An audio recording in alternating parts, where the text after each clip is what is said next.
Bagaimana dengan sahabat yang di dalam satu riwayat disebutkan beliau sholat, ya, kemudian karena sudah khawatir nggak keburu, ya, akhirnya dia rukuk di belakang shaf.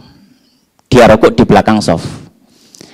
Akhirnya setelah rukuk di belakang shaf, kemudian setelah itu dia bergerak untuk masuk ke dalam shaf, ya.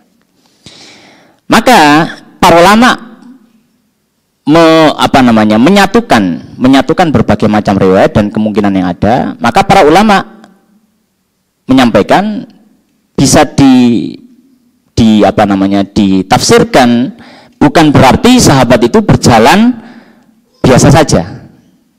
Ya, bukan berarti sahabat itu berjalan biasa saja. Ada kemungkinan memang beliau ini berada di dekat shaf. Maka para ulama mengatakan tidak masalah bergerak untuk mengisi kekosongan shaf. Ya, untuk mengisi kekosongan shaf. Jadi misalkan dia melangkah satu langkah untuk mengisi kekosongan shaf, tidak masalah.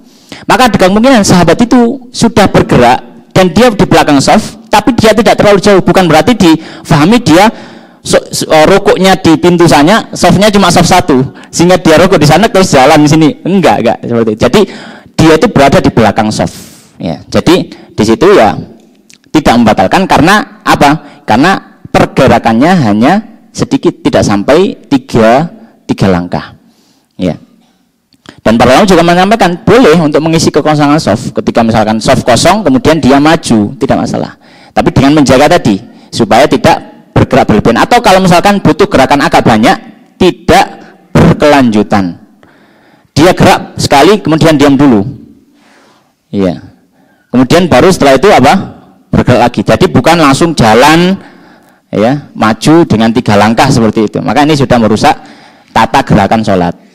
Itu yang kedua, itu yang tafsiran dari hadis tadi. Sama seperti ya padanannya, mungkin tambah sedikit. Hadis Nabi SAW, Nabi SAW pernah sholat di atas mimbar. Fa idza sajada raja'a qahqara, kata riwayat itu. Karena Nabi sujud, maka beliau mundur. Beliau mundur untuk sujud. Ya, beliau mundur untuk sujud. Maka di sini dimaknai para ulama makanya memberikan catatan yang membatalkan sholat adalah gerakan itu gerakan yang banyak dan dia dilakukan secara berkelanjutan. Maka bisa dimaknai Nabi SAW ketika melakukan gerakan itu gerakannya hanya sedikit, mungkin hanya satu langkah, ya. Atau mungkin gerakan Nabi SAW tidak berkelanjutan, ya, tidak berkelanjutan.